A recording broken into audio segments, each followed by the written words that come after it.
O líder espiritual dos tibetanos se desculpou nesta segunda por um vídeo no qual ele puxa o rosto de um menino para beijá-lo na boca em um evento público e, de acordo com a agência de notícias Reuters, pede para que ele chupe sua língua, segundo mostram imagens que vêm circulando nas redes. Todo mundo já viu imagem, eu não vou colocar de novo aqui, que na boa é muito forte, é nojento o que esse cara fez. Em uma nota, Dalai, de 87 anos, Dalai Lama, chamou o ato de inocente e brincalhão. Bom dia para essa nossa audiência maravilhosa. E que decepção, não?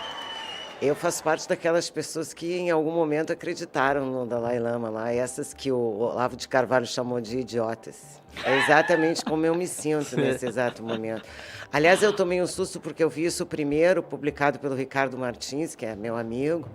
Eu falei, nossa, onde o Ricardo tirou isso e tal? Mas a gente começa a ver que todas essas celebridades, né, todas essas pessoas de alguma forma envolvidas aí com o globalismo, elas têm esse avanço sobre a pedofilia que é extremamente preocupante, né? A gente viu isso com os democratas e a ilha de Epstein, e agora a gente vê essa cena lamentável do Dalai Lama, que deveria ser um líder espiritual de um país que foi invadido pelo comunismo, anexado à China, ele que vive hoje no exílio. Então é muito complicado entender como ele vai defender esse marxismo, né? Porque o que seria defender esse marxismo nesse momento? Seria defender a pedofilia, defender a falta de liberdade, defender todas as coisas da qual exatamente o budismo é de uma certa forma contra, né? Porque o budismo é uma filosofia, mais do que uma religião, extremamente interessante do ponto de vista da evolução espiritual do ser humano, da evolução moral, dos costumes. O próprio Tibete, quem já teve oportunidade de ver, teve um filme que ficou muito famoso na nossa época, chamava 100 Dias no Tibete, uma coisa assim. E aí vai contando com a relação das pessoas com os insetos, com a natureza, com a forma deles enxergarem. E aí você vê um suposto líder espiritual do Oriente com uma postura lamentável. Eu vou te dizer que eu fiquei muito decepcionada, assim.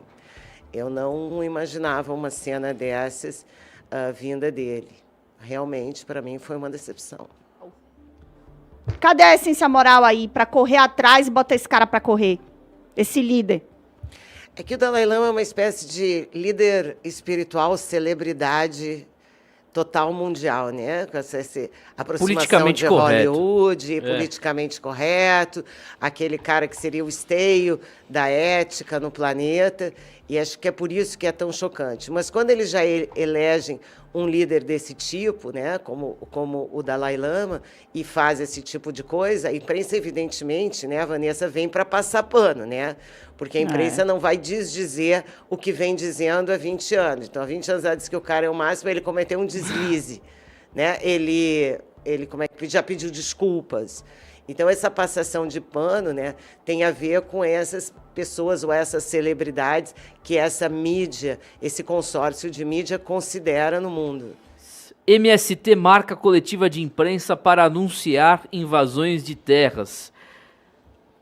Hoje, o Brasil, os jornalistas farão parte de uma coletiva de imprensa em Brasília para anunciar, para o MST anunciar, olha que loucura, novas invasões de terra pelo país.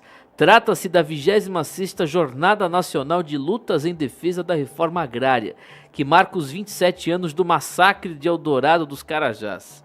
Eu acho que esse ataque ao agronegócio, e é isso que o MST tem feito nesses primeiros 100 dias, é se armado para se armar contra o campo. Para toda a ação corresponde uma reação. Então, a gente vai observar agora os estados onde é ainda possível garantir a sua propriedade privada e os que não são mais.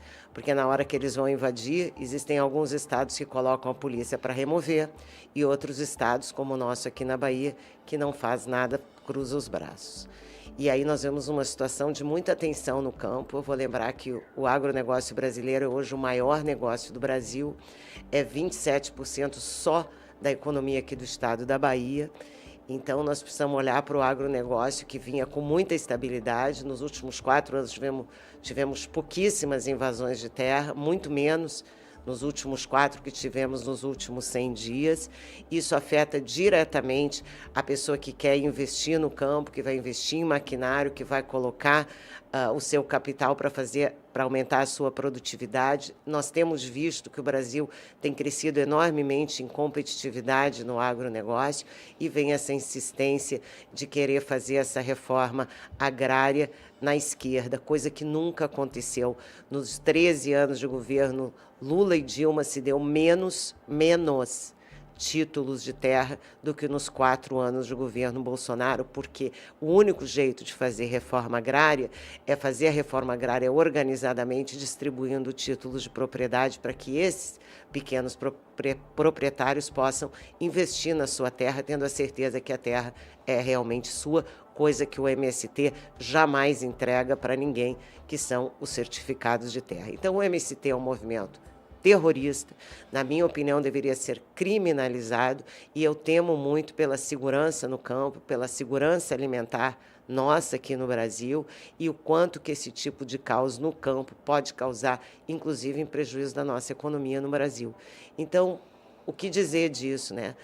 Quando grupos terroristas, notoriamente terroristas, que invadem terras produtivas, sim, que destroem fazendas, plantações, laboratórios, animais, esse tipo de grupo terrorista convoca uma coletiva de imprensa. É até palhaçada, né? Deviam sair dali presos. Vamos falar agora de uma denúncia. O FBI utilizou um agente infiltrado para atacar a Igreja Católica. Essa matéria que está na revista Newsweek. Por que eles atacam, né? Porque toda a nossa base cultural está baseada justamente nesses preceitos, né? Não roubarás, honrarás pai e mãe. A gente pode ir dos 10 mandamentos aí principais do cristianismo, que são muito importantes aí para o esteio da nossa sociedade, que se baseou a partir da família, a partir da distribuição, da propriedade que fica na família, enfim. Todas essas coisas precisam ser destruídas por esse progressismo. Você que não entende, primeiro eu vou dizer para você, progressismo não tem nada a ver com progresso, não. Progresso é uma coisa que a gente vai evoluindo, né? A partir das inovações tecnológicas e tudo isso, mas nós não precisamos abandonar para o progresso os nossos valores morais, nós não precisamos abandonar. Isso que o progressismo quer é destruir os valores morais, impondo novos valores morais. É um negócio um pouco complicado, porque parece que não tem objetivo nenhum, mas é lógico que tem. Destruir a família significa, no longo prazo, destruir a propriedade privada também, porque a propriedade privada ela se mantém porque se mantém as famílias, né? Então, a importância de manter a família para manter a propriedade, ou a necessidade de destruir a família para acabar com a propriedade privada, que é uma das coisas que os progressistas querem. Então, quem fala de ruptura, quem fala de extremismo, quem fala de romper com tradições, sempre são os progressistas da esquerda.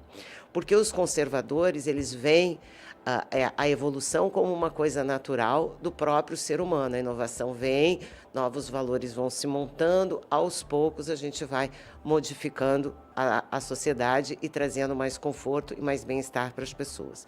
O que os progressistas querem é o oposto, eles querem romper. Eles não têm exatamente nada para propor depois, mas o rompimento é natural. E aí fica natural esse ataque às igrejas, né? Quando a gente vê a mídia levantando um líder religioso, a gente acabou de falar como o Dalai Lama, e destruindo, né? Botando o FBI na cola, né, por assim dizer, do cristianismo nos Estados Unidos, a gente está vendo que nós temos 2 pesos e 2 medidas nesse assunto.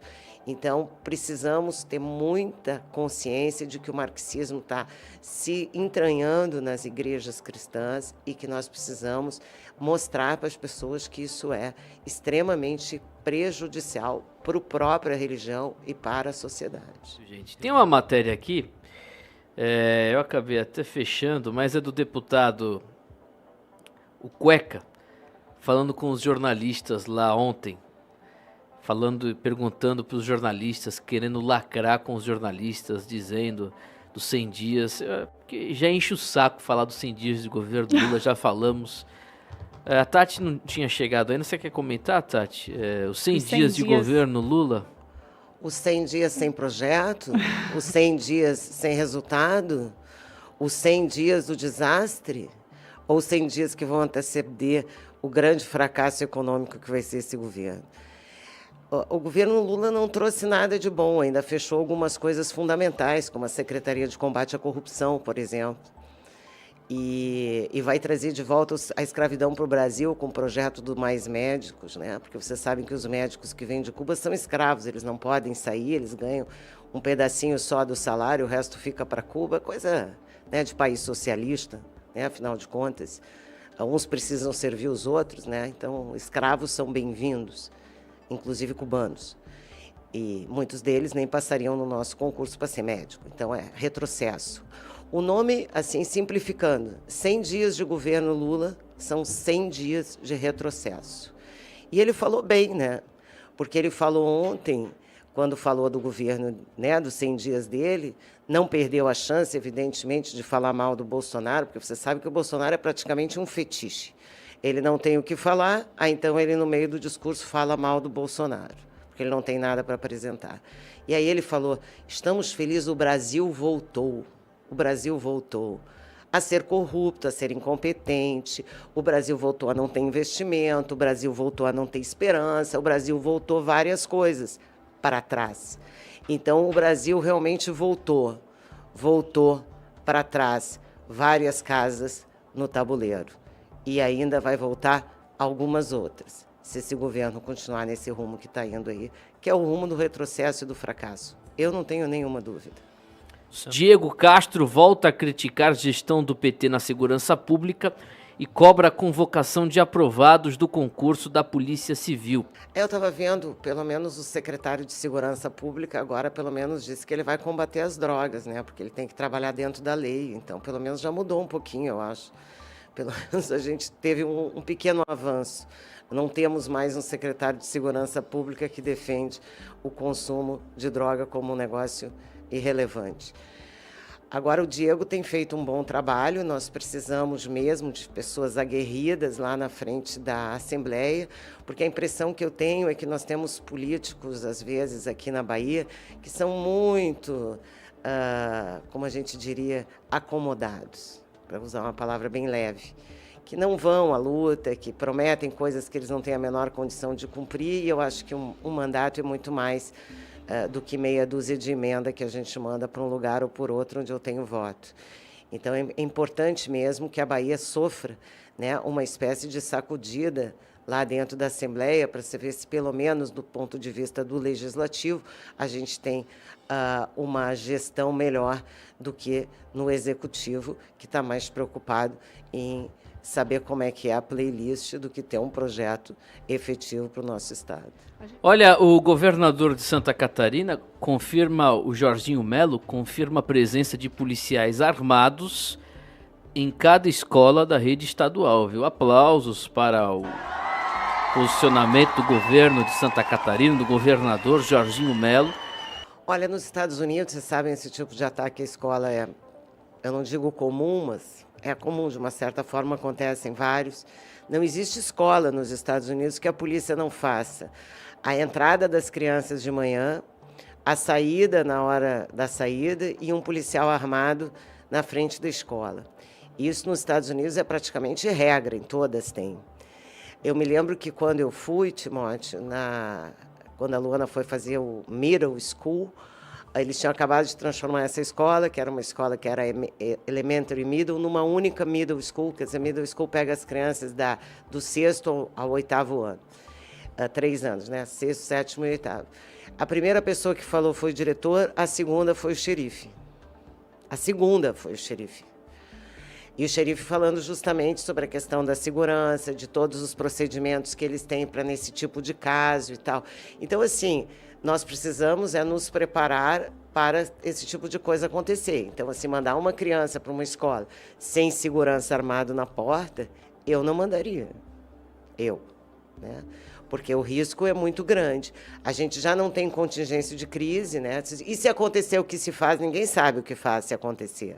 A gente viu agora, professora se jogando em cima de aluno com a faca na mão, policial desesperado tentando pular muro. Então, nós precisamos realmente agora nos preparar para esse tipo de situação, como falou o governador de Santa Catarina. Agora aconteceu, para que não aconteça nunca mais.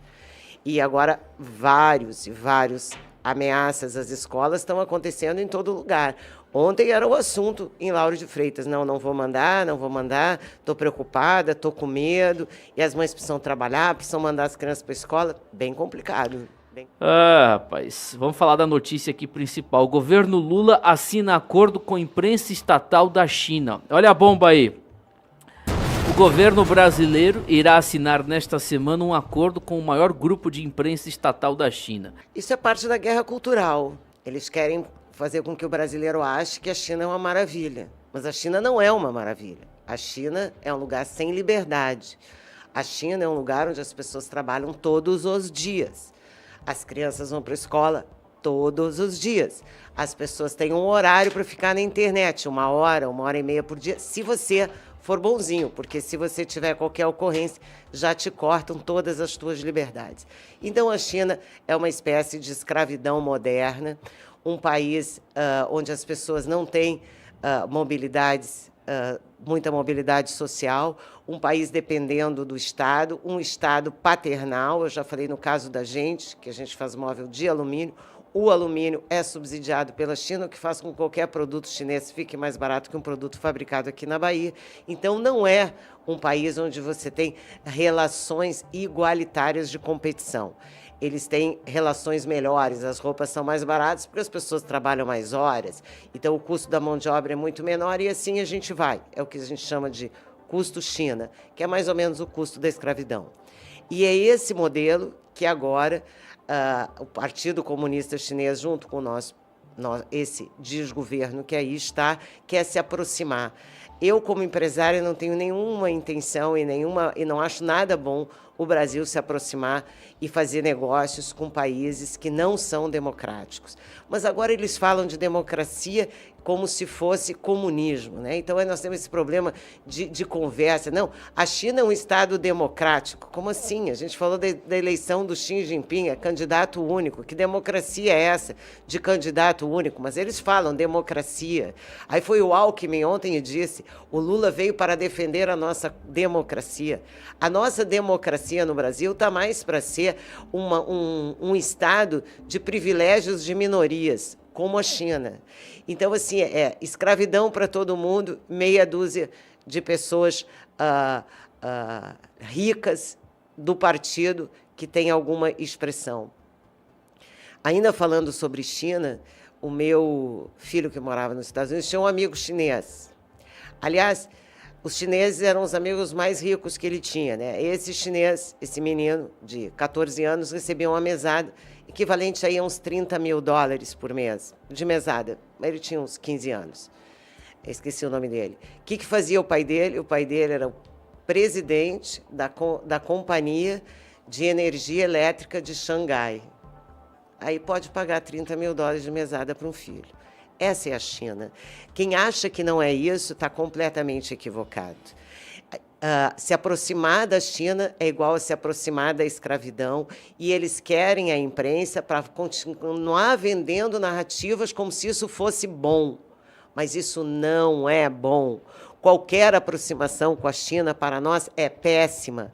Aí a outra coisa que o Lula vai fazer, vocês vão ver, ele vai pegar dinheiro chinês para investir no Brasil, e aí é que é o problema, porque aí nós vamos começar a dever fortunas para a China. Vamos trocar a nossa soberania, vamos sair vendendo, como eu digo, vendendo entre aspas, que fique claro, o nosso país, se endividando loucamente com a China, como fez a Argentina, e depois acabou ficando dependente, e depois quebrou. Então, qualquer aproximação com a China é péssimo. Nesse momento, é escolher o comunismo, sim. Eu falei que a Bahia era o país mais comunista que tinha e levei umas pessoas brigaram comigo. Aonde está o comunismo? Aí está o comunismo. O comunismo está aí. O estado da Bahia é um estado que mais tem gente desempregada do que empregada, absolutamente dependente de qualquer coisa, e agora não consegue atrair investimento, porque não consegue nem manter a propriedade privada, vai atrair dinheiro chinês. Então, assim, é muito ruim para o Brasil, muito ruim. E eu acho assim, esperar o quê, né, de um desgoverno desse, assinar um contrato de cooperação com um dos países onde a liberdade não é respeitada, mas também não é aqui. Aqui eles vivem de narrativas, vivem de mentiras, vivem de inverdades. Então, assim, o que esperar, né, de onde menos se espera, dali mesmo é que não sai nada. Desliga a televisão. É o recado que eu te dou. Quer dizer que você falou que a Bahia é um estado comunista, não acreditaram em você. Não, é porque tinha uma fotografia, vou até explicar, de umas latinhas com a fotografia do Jerônimo. Quem viu? Eu vi.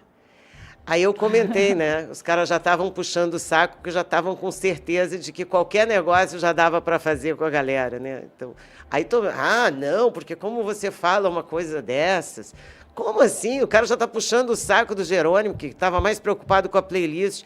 Imagina um governador preocupado com a playlist, chega lá, vê a latinha com a cara dele, já vai se achar, né? Já vai se achar, vai sair entregando tudo. Pelo amor de Deus, né? Só não enxerga quem não quer. E quem não quer enxergar, um dia vai pagar essa conta. E se você não pagar, seu filho vai pagar. Juscelino Filho contratou assessor parlamentar para a fazenda do tio. O ministro das Comunicações do governo Lula, o Juscelino, contratou como assessor parlamentar, com dinheiro público, dinheiro do pagador de impostos, um motorista que trabalhou em fazendas da sua família do interior do Maranhão. Que dizer desse ministério? São 37, eu errei no último comentário eu falei que eram 34, porque eu sou uma pessoa otimista, mas são 37 ministérios, todos com políticos de péssimos hábitos republicanos, digamos assim. Nós temos o caso da ministra do Turismo, que gastou em gráfica fantasma. Esse Juscelino, ele é o campeão. Aliás, eu não sei que carta ele tem na manga, porque ele, pelo jeito, também chutou o balde. Eu pego o jatinho que eu quiser, vou para o leilão que eu quiser, contrato quem eu quiser, boto a estrada na minha fazenda e quero ver quem vai me tirar daqui. Pois é, né?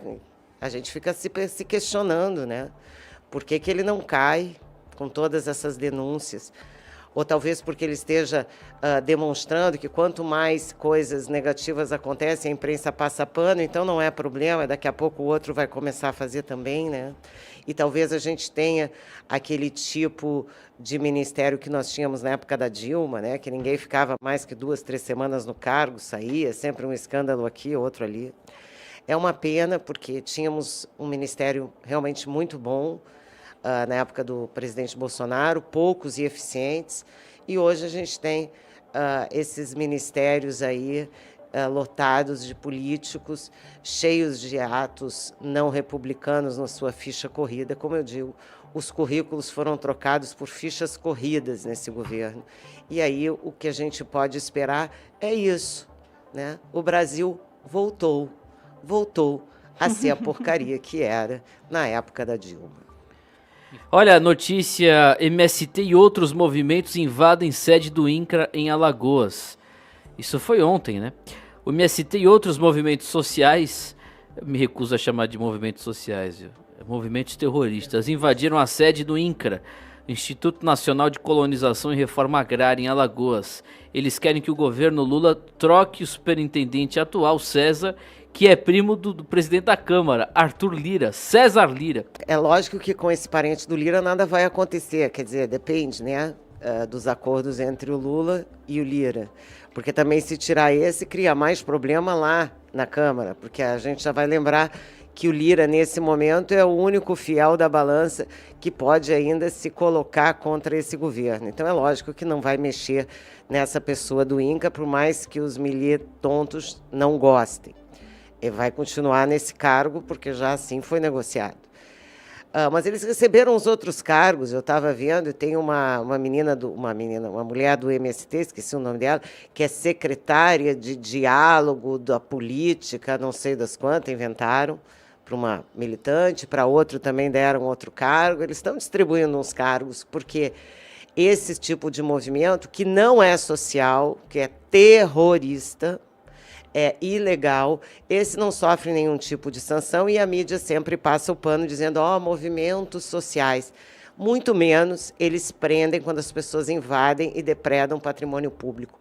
Bom, isso a gente já sabe há muitos anos. Os únicos presos por depredar patrimônio público são aqueles do dia 8 de janeiro e olhe lá que a grande maioria que está presa nem foi as pessoas que realmente depredaram aqueles prédios. Então, de novo, a gente precisa que essa CPMI do dia 8 venha a acontecer para que a gente possa entender o que aconteceu e quem foi responsável por isso. E se é o caso de responsabilizar movimento, seja qual for o movimento, por depredação de patrimônio público, que se faça isso sem viés ideológico, que não é o que acontece hoje no Brasil.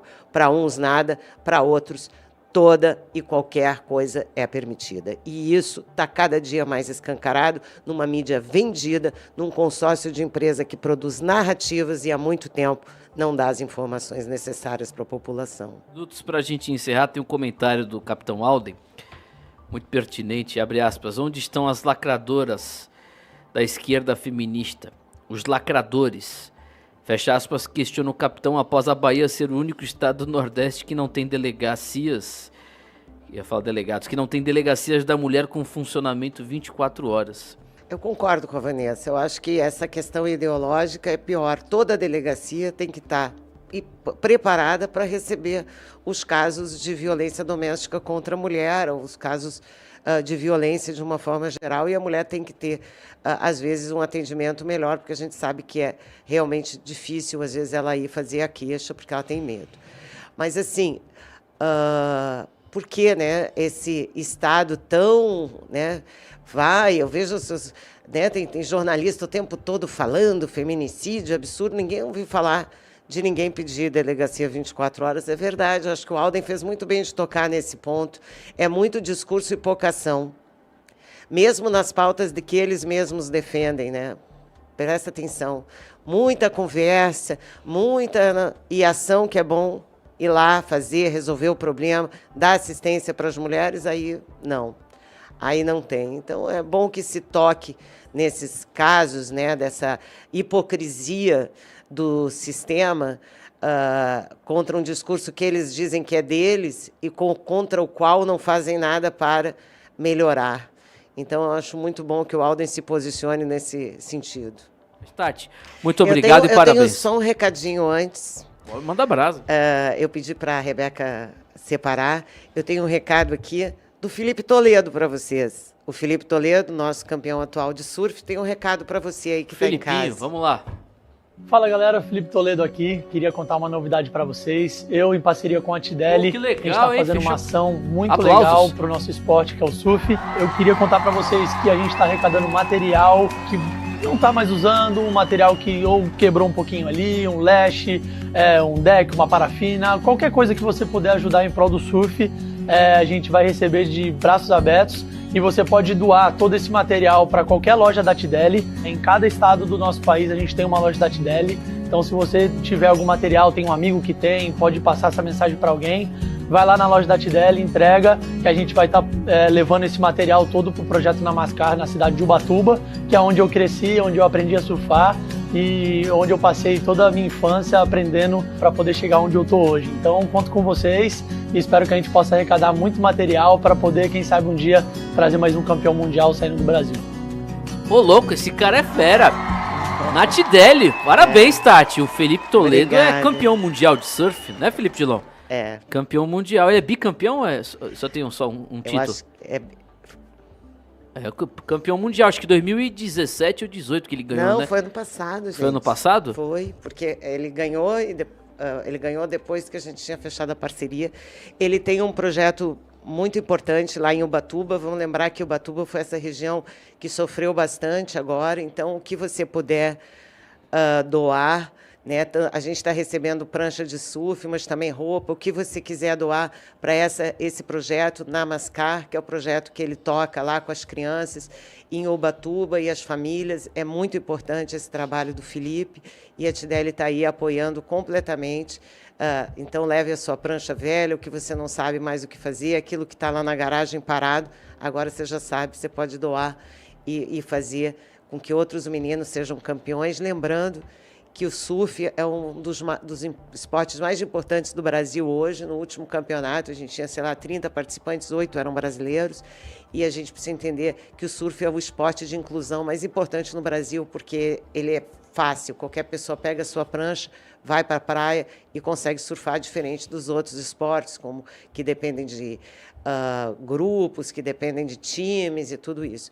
Então, você aí, que é um apaixonado pelo surf, ajude a gente nesse projeto. A gente vai estar recolhendo isso até o mês de junho, tá bom?